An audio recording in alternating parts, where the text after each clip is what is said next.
Recompensas da fidelidade. Eis o tema da nossa última lição do primeiro trimestre.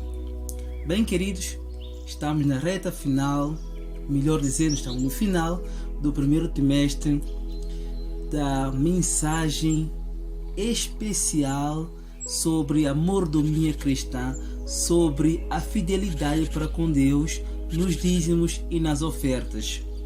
Bem, queridos, vocês que nos acompanharam até aqui, muito obrigado, que Deus os abençoe. Ainda não sei se continuarei com o segundo trimestre editando assim o vídeo, mas muito obrigado mesmo pela vossa companhia, muito obrigado por ter nos acompanhado até aqui. Aqueles que partilharam, aqueles que estudaram, aqueles que meditaram, muito, mas muito obrigado. Bem, se você não é inscrito aqui no canal, por favor, vá já colocando o dedo aí na inscrição, aperta aí bem e ativa o sininho de notificações para que você possa receber todas as notificações.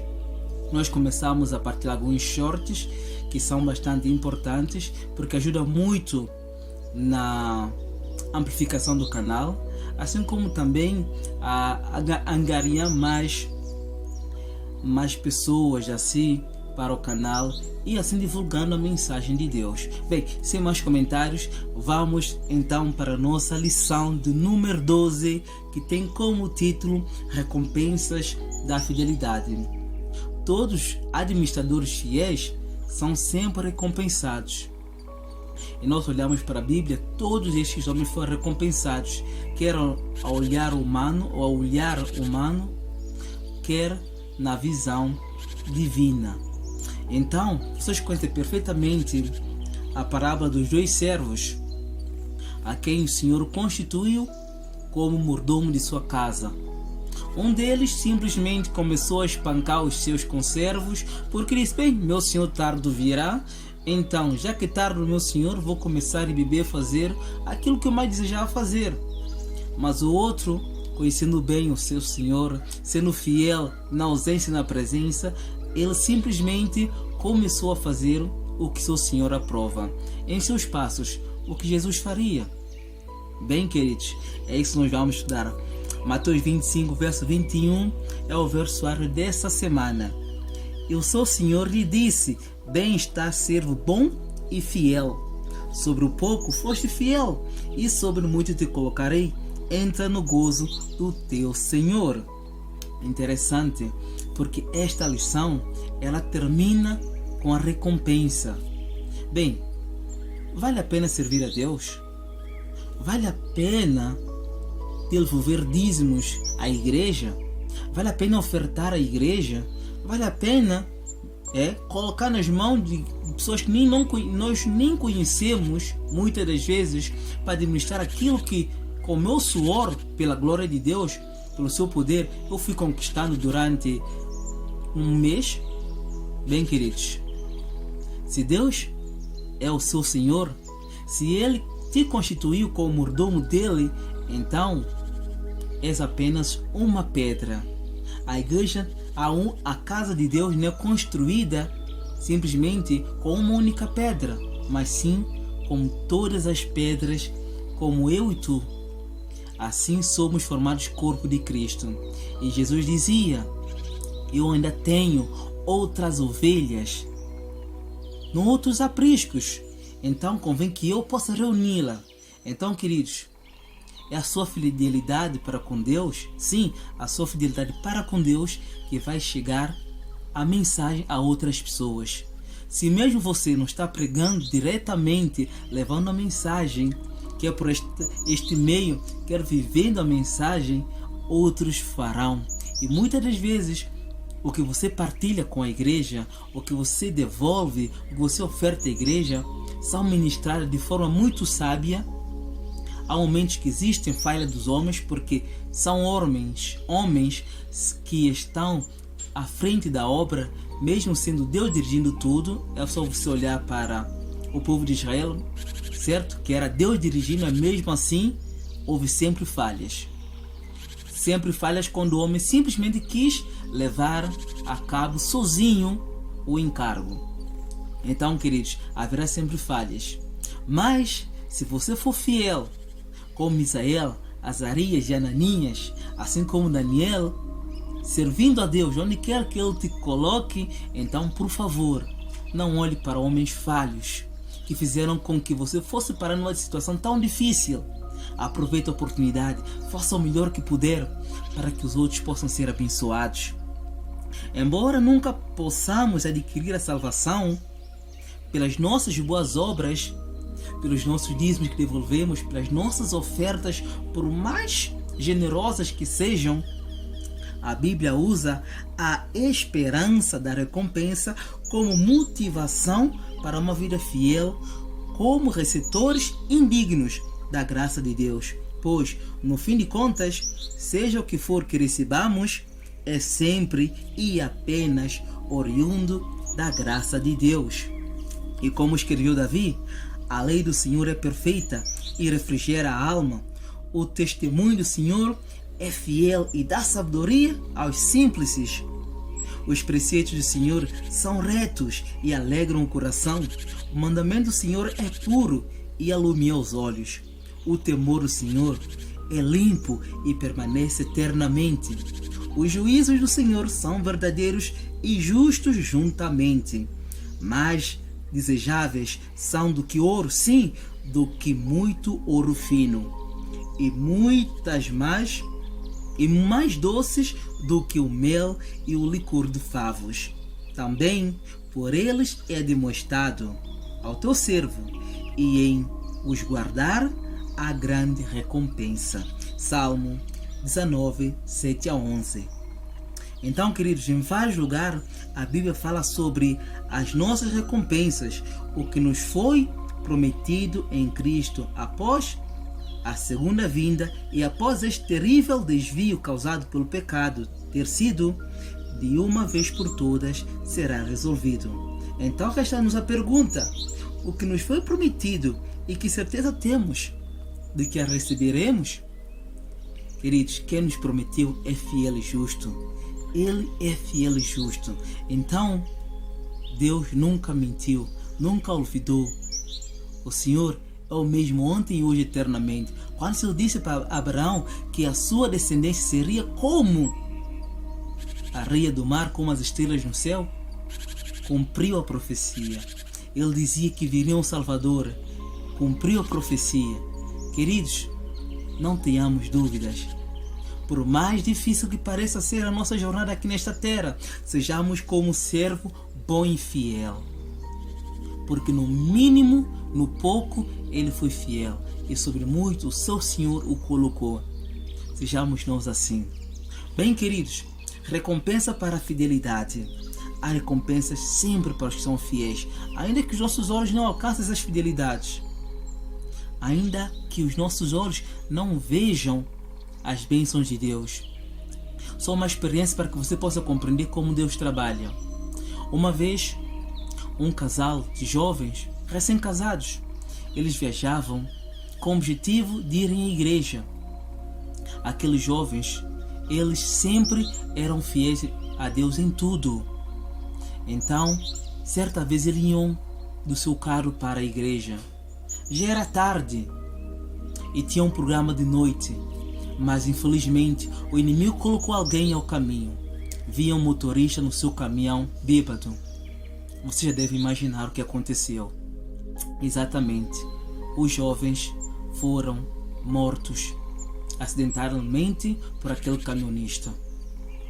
Bem, queridos, infelizmente eles parecem não receber sua recompensa aqui na terra, por mais fiéis que fossem para com Deus. Mas conforme nós lemos na semana passada, se você estudou a lição, olha o título. E ouvi uma voz do céu que me dizia: escreve, bem-aventurados os mortos que, desde agora, morem no Senhor. Sim, diz o Espírito, para que descansem dos seus trabalhos e as suas obras o sigam. Para resumir a história, queridos, esse motorista, ele simplesmente parou depois de ter cometido aquele incidente. Ele recobrou o juízo, fez a queixa do que se passou e se entregou. Mais tarde foi visitado pelo pastor daqueles jovens. E ele ficou sabendo que eram jovens que estavam de caminho para a igreja. E vocês não imaginam, este homem foi batizado na mesma igreja que estes jovens frequentavam. Esse camionista passou mesmo na prisão recebendo mensagem constantemente. Ele não levou apenas uma única alma com ele quando saiu da prisão. Ele levou muitas almas para o aprisco de Deus. Hoje ele ministra cadeias. Sabem, estes jovens que foram mortos no acidente causado por esse motorista, lá no céu, quando vai olhar, vai encontrar alguém vindo ao encontro deles. Imagina quem será? Aquele motorista, e ele vai dizer: olha, foram vocês que fizeram com que eu hoje estivesse aqui. E não somente eu, olha esse número de pessoas que estavam perdidas lá no presídio e que agora, pela graça de Deus, estão aqui. Que alegria será, queridos. Há festa no céu por um pecador que se arrepende. Então a recompensa em sermos fiéis, queridos. A recompensa. Esses jovens não estavam de caminho aí para uma discoteca, para uma boate, não iam para beber copos, estavam indo para uma reunião de igreja. Mas eles chegaram mais cedo ao lar do que imaginavam. Não chegaram à igreja, mas receberão a recompensa ao final. Num abrir e fechar de olhos, encontrarão com o Salvador, a quem eles adoravam. Vamos avançar na nossa lição. Hebreus capítulo 6 nos diz assim. Você conhece bem esse texto, Hebreus, onde nós encontramos heróis da fé, que eu e você devemos fazer parte deste grupo. Abre lá, rapidinho, lá em Hebreus capítulo 11, o verso 6, olha que o texto nos diz aqui. Ora, sem fé é impossível agradar-lhe, porque é necessário que aquele que se aproxima de Deus creia que Ele existe e que é galardoador dos que o buscam. Ou seja, que Deus recompensa aqueles que vão até Ele. Se chega a Deus. Que texto maravilhoso, não é? E nós, se continuarmos, vamos ver pela fé. Estes viveram, estes fizeram, estes acreditaram e todos eles não receberam recompensa aqui nessa terra, mas sim uma herança futura, queridos. A recompensa de Deus para seus filhos fiéis é única e muitas coisas espirituais podem estar para além do nosso entendimento finito. A linguagem humana não é adequada para descrever a recompensa dos justos. Será reconhecida, ou melhor, será conhecida apenas dos que a contemplarem. Nenhum espírito finito pode compreender a glória do paraíso de Deus. O Grande Conflito, página 577. Queridos, Jesus concluiu as bem-aventuranças que abrem o sermão da montanha com estas palavras: bem-aventurados sois vós quando vos injuriarem e perseguirem, e mentindo disserem todo o mal contra vós. Por minha causa, exultai e alegrai-vos, porque grande o vosso galardão, é grande a vossa recompensa nos céus, porque assim perseguiram os profetas que foram antes de vós. Mateus 5, 11 e 12. Depois de fazer uma lista de heróis da fé em Hebreus 11, o autor começa o capítulo seguinte explicando por que razão Jesus esteve disposto a morrer na cruz. Ele viu a sua recompensa e ficou satisfeito, queridos. Ele viu a herança futura e ficou satisfeito. Querido, pela fé nós contemplamos novos céus e nova terra. Que mais Deus nos pode oferecer mais do que a sua companhia, querido, por toda a eternidade, queridos. Não se preocupem com os cachorros que estão latindo. Bem, queridos, creiamos em Deus, estaremos seguros. Creiamos nos seus profetas e prosperaremos. Queridos, como é que compreendemos a diferença entre a salvação pela graça e uma recompensa segundo as obras? É simples, queridos. A fé sem obras é morta. Ainda que creiamos em Deus, nós precisamos dar passos, precisamos demonstrar esse amor. E esse amor, ele é manifestado nas obras. Simples assim. E em nenhuma obra da lei, por mais justa que seja, nenhuma obra nos vai encaminhar para o céu. As obras são, como eu posso dizer, é o espelho.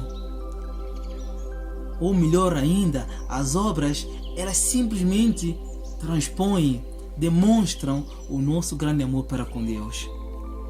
E as obras de Cristo foi a sua morte na cruz, sua ressurreição, sua vida e ministério aqui na terra e o seu ministério no lugar santíssimo, em prol de mim e de ti. Querido, a vida eterna, ela foi oferecida antes mesmo que Adão e Eva pecassem. O plano divino continuou. O plano divino era que seus filhos permanecerão eternamente com eles. E o plano divino era que Adão e Eva vivessem eternamente, mas eles simplesmente escolheram desobedecer.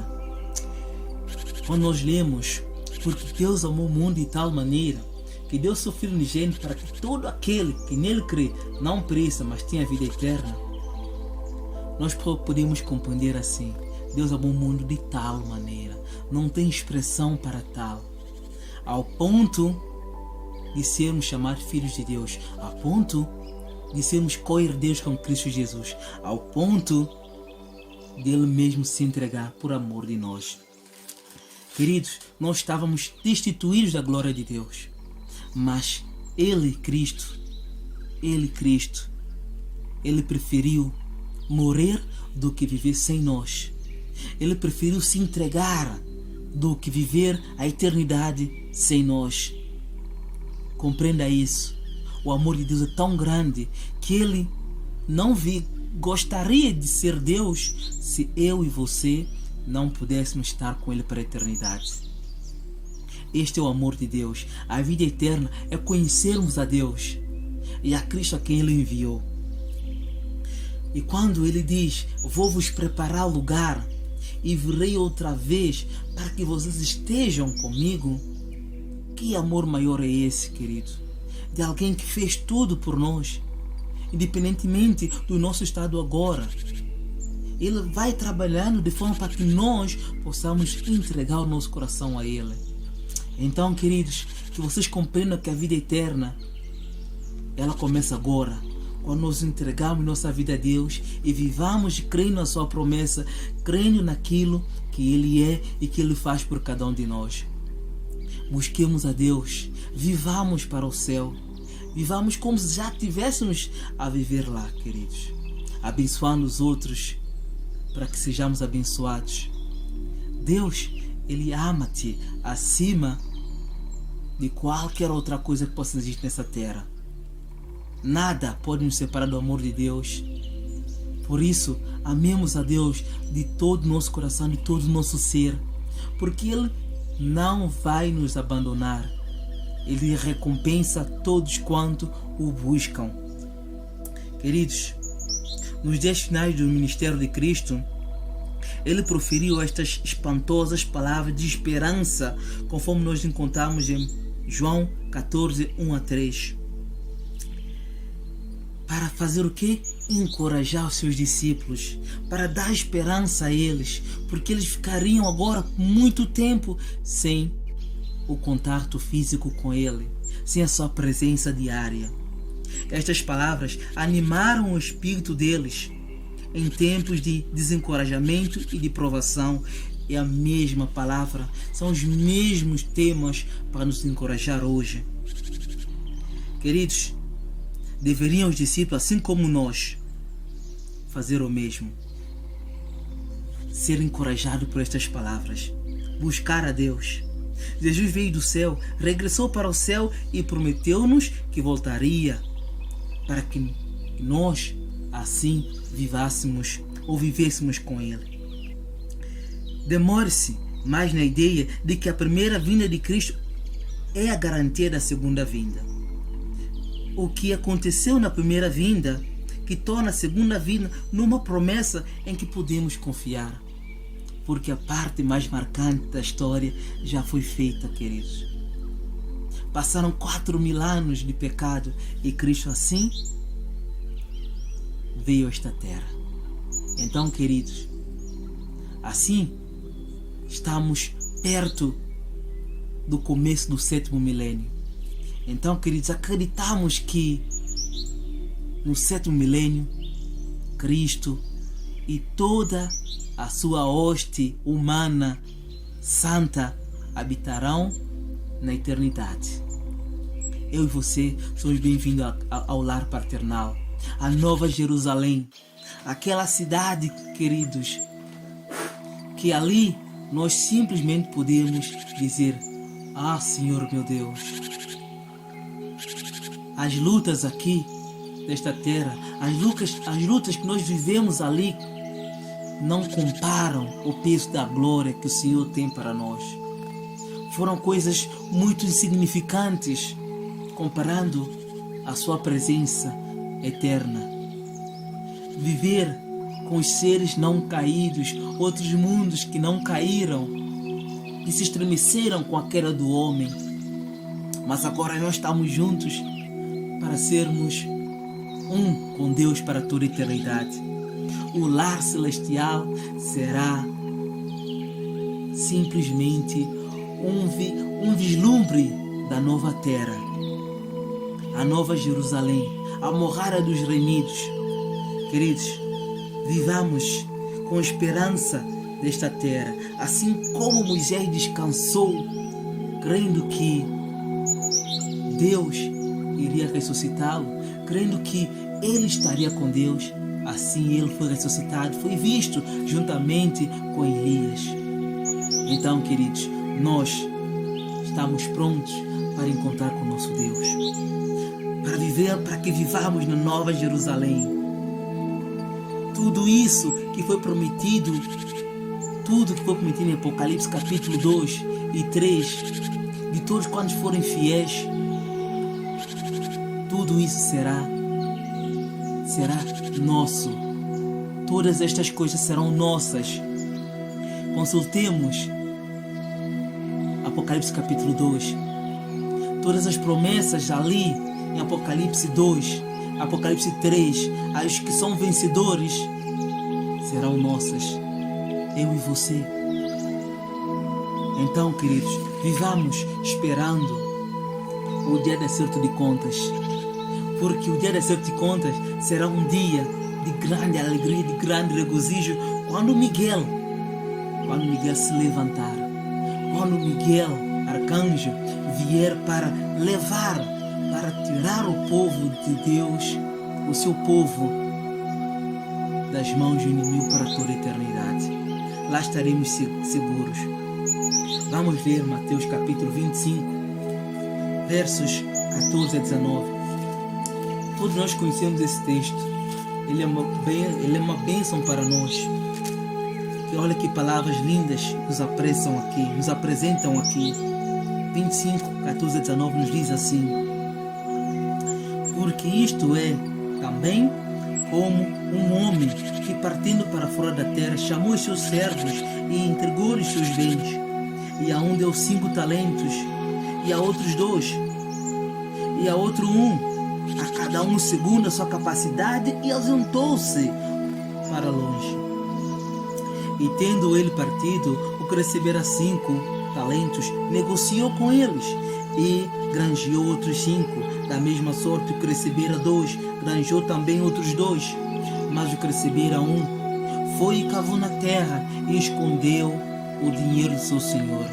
E muito tempo depois veio o senhor daqueles servos e fez contas com eles. Bem, queridos, nos versos seguintes nós compreendemos o que aconteceu. O que recebera 5 e tinha conquistado mais 5, o Senhor disse: bem está servo bom e fiel, entra no gozo do teu Senhor, porque no pouco foste fiel e no muito te colocarei. Da mesma sorte para os que receberam 2 talentos e que agora também tinham granjeado 2 talentos. Mas quando olha para o servo mau, que simplesmente cavou a terra, olha o que ele disse: Senhor, eu te conhecia, no verso 24, Senhor, eu te conhecia, que és um homem duro e que ceifas onde não semeaste e ajuntas onde não espalhaste. E atemorizado, escondi na terra o teu talento. Aqui tens o que o Senhor me entregou. Respondendo, porém, seu senhor disse-lhe: mau e negligente servo, sabias que eu ceifo onde não semeei e ajunto onde não espalhei? Devias então dar aos banqueiros o meu dinheiro. Quando eu viesse, receberia com juros.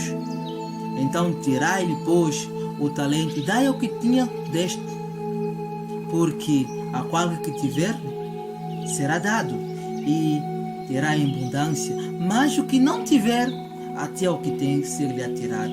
Lançai, pois, o servo inútil às trevas exteriores, ali haverá pranto e ranger de dentes. Queridos, esta é uma das lições que todos nós devemos aprender.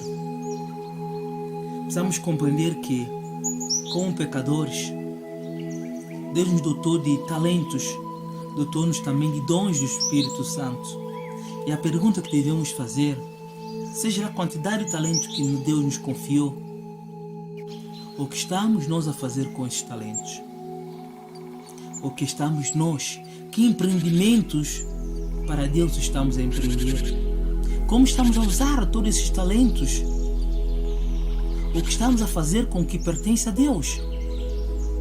Nós precisamos compreender que Deus busca homens e mulheres falhos como eu e tu, como eu e você, mas dota-nos de capacidades para que assim a gente possa lhe dar graças, para que assim nós possamos glorificar o seu nome, vivendo uma vista em que todos possam ser uma bênção. Acima de tudo, nós mesmos sejamos bênção para nós mesmos. Queridos, precisamos compreender que Deus, Ele simplesmente dá a cada um conforme lhe apraz, mas requer de nós conforme o que Ele nos concedeu. Então, queridos, todos nós estejamos de olhos no prêmio. Após a sua conversão, Paulo mergulhou plenamente na causa de Cristo. Devido à sua formação e à sua mente aguçada, poderia ter sido muito bem sucedido do ponto de vista mundano. Como Moisés, Paulo escolheu sofrer com os filhos de Deus e por amor de Cristo. Sofreu espancamentos, lapidações, prisão, naufrágio, fome, frio e muito mais. Açoites por aí vai, tal como está registrado em 2 Coríntios, capítulo 11, versos 24 a 33. Mas como ele conseguiu passar por tudo isso? Como ele conseguiu passar por tudo isso? Queridos, como é que o conhecimento de que era um filho de Deus foi um fator na sua fidelidade? O que levou Paulo a ver em Cristo Jesus para que ele pudesse tornar um homem bem-sucedido, passar por todas estas coisas e permanecer fiéis. Eu queria terminar com os textos para que você compreendesse que a todos nós é dada a capacidade de vitória. Todos nós. Então, gostaria de ler contigo Romanos capítulo 8, 16 a 18. 16 a 18. Capítulo 8 de Romanos, 16 a 18. A minha versão diz assim: 16 a 18. O mesmo Espírito testifica com o nosso Espírito que somos filhos de Deus. E se nós somos filhos, somos logo herdeiros também. Herdeiros de Deus e co-herdeiros de Cristo. se é certo que com Ele padecemos, para que também com Ele sejamos glorificados. Aí está o mistério da vitória de Paulo. Porque, para mim, tenho por certo que as aflições deste tempo presente não são para comparar com a glória que em nós há de ser revelada. Porque a ardente expectação da criatura espera a manifestação dos filhos de Deus. Queridos, precisamos compreender que todos, quando foram chamados para serem fiéis ou para serem filhos e filhas de Deus, foram chamados para serem coparticipantes com Cristo nas suas aflições, quando aqui viveu na terra, assim como também da sua glória. Que eu e você vivamos para a honra e glória de Deus, e que Deus te abençoe, que Deus possa resplandecer o seu rosto sobre ti e te dê a paz. Que você seja uma bênção, não somente para ti, através de Deus unicamente, mas também para todos quantos Deus colocar em contato contigo. E não se esqueça, os talentos que você possui, quer econômico, quer espiritual, quer faculdades mentais, tudo isso são para abençoar os outros e a você mesmo, para que o nome de Deus seja glorificado. Que Deus te abençoe, meu querido.